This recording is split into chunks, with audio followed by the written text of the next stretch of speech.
খাগড়াছড়িতে জারি করা ১৪৪ ধারা প্রত্যাহার করা হয়েছে। সকাল থেকে সড়কে মানুষের উপস্থিতি বেড়েছে, স্বাভাবিক হয়েছে যান চলাচল। তবে বিভিন্ন স্থানে আইনশৃঙ্খলা বাহিনীর চেকপোস্ট দেখা গেছে। এই খাগড়াছড়ি শহরে আছেন সহকর্মী জিতেন বড়ুয়া, সরাসরি যাচ্ছি তার কাছে।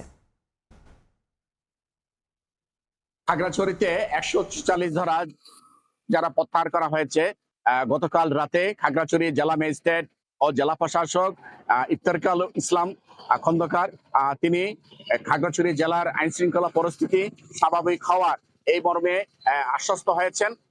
সে কারণে তিনি খাগড়াছড়িতে জারি করা অর্থাৎ খাগড়াছড়ি পৌর এলাকা এবং সদর উপজেলা ১৪৪ দ্বারা প্রত্যাহার করা হয়েছে। অপরদিকে গুইমারা উপজেলা নির্বাহী ম্যাজিস্ট্রেট ও উপজেলা নির্বাহী কর্মকর্তা গুইমারা এলাকার আইন শৃঙ্খলা পরিস্থিতি স্বাভাবিক উন্নতি হওয়ায় সেখানেও ১৪৪ ধারা প্রত্যাহার করা হয়েছে। এদিকে ১৪৪ ধারা প্রত্যাহার হওয়ায় খাগড়াছড়ি জনজীবনে নেমে এসেছে স্বস্তি। এখানে পাহাড়ি বাঙালি উভয়ই শান্তিপূর্ণভাবে এখন চলাচল করছে।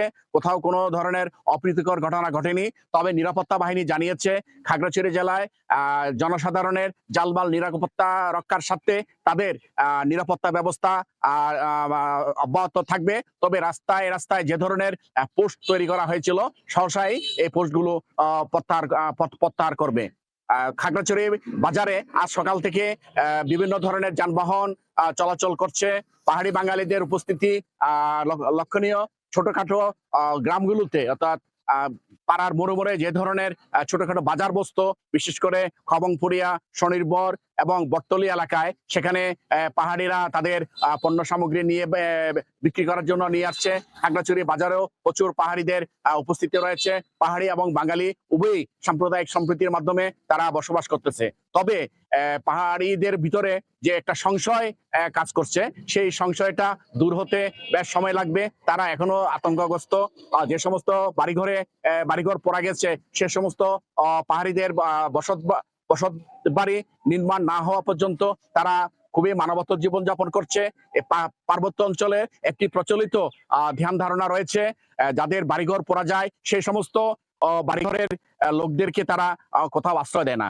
গত ২৩ সেপ্টেম্বর বার্মা কিশোরীকে গণধর্ষণের অভিযোগে এখানে অপ্রীতিকর ঘটনা ঘটে এবং সেই অপ্রীতিকর ঘটনার পরিপ্রেক্ষিতে এখানে ১৪৪ ধারা এবং যুগ্ম ছাত্র জনতা সড়ক অবরোধ কর্মসূচির ডাক দেয়। এই ছিল আমার কাছে সর্বশেষ। খাগড়াছড়ি থেকে সরাসরি যুক্ত হয়েছিলেন সহকর্মী জিতেন বড়ুয়া।